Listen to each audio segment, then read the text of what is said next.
नमस्कार दोस्तों, शख्सियत इस प्रोग्राम में हम कार्यपालिका, न्यायपालिका, विधायिका और पत्रकारिता के साथ साथ समाज में महत्वपूर्ण मुद्दों पर काम करने वाले विभूतियों के बारे में दिखाएंगे।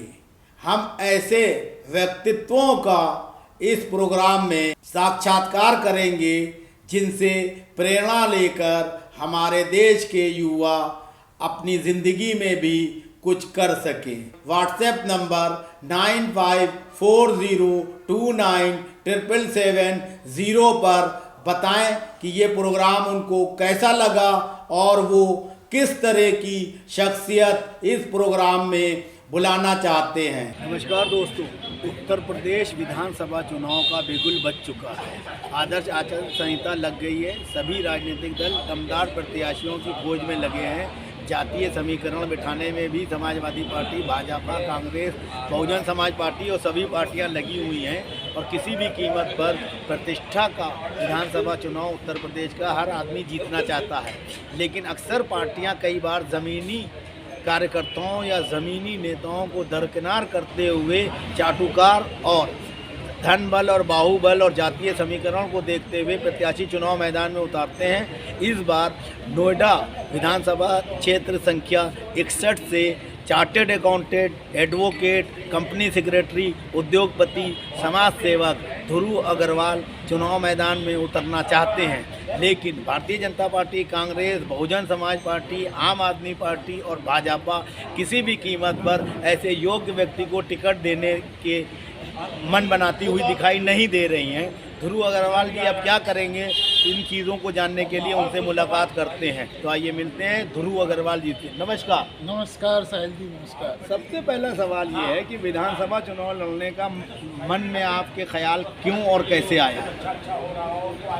मैं 1994 से नोएडा में हूँ और नोएडा को बसाने में और नोएडा के अंदर जो भी आज चुनावी माहौल है और जो भी सेक्टर्स हैं, जो भी है, उनमें मेरा सबसे अहम रोल रहा है। जब मैं नोएडा पहुंचा, नोएडा के अंदर केवल 33,000 वोट थे। सारे वोट बनाने की प्रक्रिया शुरू की मैंने, बल्कि जो है पूरा एसडीएम ऑफिस मेरे घर के पे ही रहा और मैंने ही सारा वोट बनवाए। इसके अलावा वोटर है इस वक्त?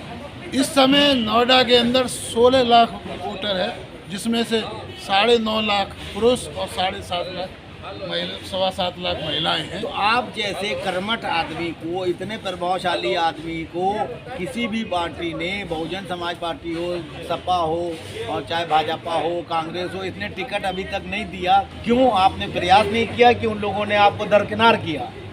ऐसा है कि जो पार्टियां हैं, नोएडा एक ऐसा सिटी है उसमें धन्ना सेठों को टिकट दी जाती है। पहले समय में जब नोएडा के अंदर गुजर्स को टिकट दी जाती थी क्योंकि गुजरों की का वहाँ बहुतायत थी, लेकिन अब वो शहरी क्षेत्र के अंदर गुजरों की संख्या इस वाली सीट पे नगण्य है। तो इसमें सबसे ज़्यादा 1,90,000 वैश्य हैं। उसके अलावा इसके अंदर 1 लाख से ज़्यादा ब्राह्मण हैं और बाकी जातियां हैं। लेकिन यदि देखा जाए तो पूरा नोएडा के अंदर 2 ही तरह के लोग हैं, जिसमें से आधे से ज़्यादा नोएडा एक व्यापारिक सिटी है और व्यापारियों का शहर है। उसके बावजूद व्यापारियों को वहाँ पे दरकिनार किया जा रहा है। अगर जो है बहुजन समाज पार्टी, कांग्रेस और बसपा और इन पार्टियों ने भी किसी वैश्य समाज के नेता को टिकट दे दिया और व्यापारी को मैदान में उतारा, तो भी आप चुनाव लड़ेंगे? देखिए, ऐसा है कि मैं वैश्य समाज का राष्ट्रीय नेता हूँ और सन 1995 से ताल कटोरा के अंदर प्रोग्राम करके मैं लाखों शादियाँ करा चुका हूँ। सामूहिक विवाह के थ्रू लाखों लोगों को रोजगार दिला चुका हूँ। लाखों को क्या, यदि मेरे द्वारा रोजगार की संख्या की जाए तो 1 करोड़ रोजगार दिला चुका हूँ। नोएडा से वर्तमान समय में रक्षा मंत्री राजनाथ सिंह जी के सुपुत्र पंकज सिंह विधायक हैं। क्या आप उनके खिलाफ भी चुनाव लड़ेंगे? उनके खिलाफ चुनाव लड़ूंगा।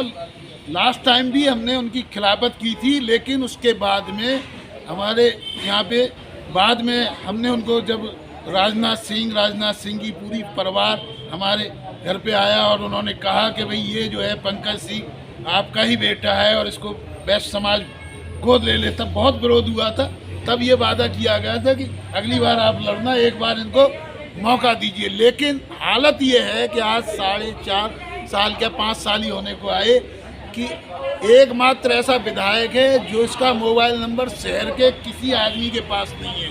जो मोबाइल नंबर है मिनिस्टर भी खुद फ़ोन उठाते हैं, लेकिन उसके पीए भूपेंद्र के पास ही फ़ोन होता है।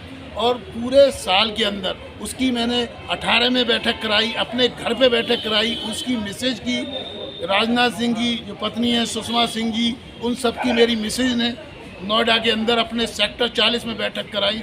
और हमने उनके लिए अग्रवाल धर्मशाला के अंदर बैठक करा के, क्योंकि उस समय बहुत विरोध था कि वैश्य का टिकट काट के उनको दिया गया था कि वैश्य को और स्थानीय का भी मुद्दा था, लेकिन उसके बाद भी उनकी सपोर्ट किया था। लेकिन मैंने देखा कि क्योंकि नोएडा की 200 संस्थाओं का फाउंडर मैं हूँ, जो वहाँ की सबसे बड़ी संस्था कही जाती है, जिसके व्याप पे टिकट समाजवादी पार्टी देना चाह रही है, फेडरेशन ऑफ आरडब्ल्यू के वर्तमान अध्यक्ष को, जो 1-2 महीने पहले बना है, उसका फाउंडर मैं हूँ।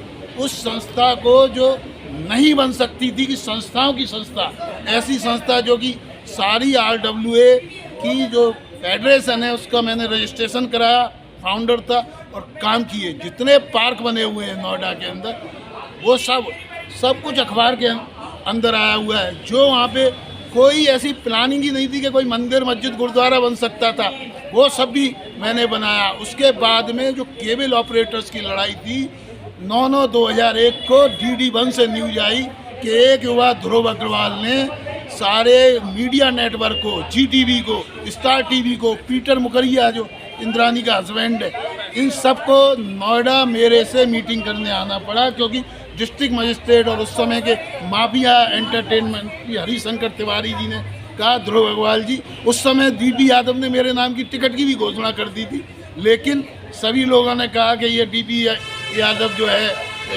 इससे मत लड़िए, ये गुंडा तत्व का है। लेकिन मैं क्या करता, सभी लोगों ने जान से मारने की धमकी दी थी, केबल ऑपरेटर्स ने, माफियाओं ने, क्योंकि जितने केबल ऑपरेटर्स थे वो माफिया थे। उसके बाद बिल्डरों से लड़ाई लड़ी। गुरु जी, आप ईमानदार हैं, स्थानीय हैं, दमदार हैं, CA हैं, एडवोकेट हैं, कंपनी सेक्रेटरी हैं और उद्योगपति हैं और वैश्य समाज के हैं। उसके बावजूद अगर आपको जो है टिकट नहीं दिया जाएगा इन पार्टियों द्वारा, तो आप किस पार्टी से चुनाव लड़ोगे? देखिए, आपने जो बातचीत की कि ये सब होने के साथ साथ मैं एक ज़मीन का नेता हूँ, ज़मीन का वर्कर हूँ, सोशल वर्कर हूँ। आज मैं उतना ही पॉपुलर एक बच्चे के, एक लेडीज़ के घर के अंदर जो पार्टियां हैं वो एक व्यक्ति से संपर्क रखती हैं। मैंने घर घर के काम कराए हैं, किसी का सीवर टूटा है, किसी का ये है, बिना किसी लालच के। हालांकि मैं सबसे ज़्यादा वोटों से RWA में क्या इलेक्शन जीता, सबसे ज़्यादा से फेडरेशन का जीता, CA का पहली बार नोएडा की ब्रांच का मैंने इलेक्शन दिया। नोएडा से पहला मैं रीजनल काउंसिल का 7 स्टेट का चेयरमैन बना।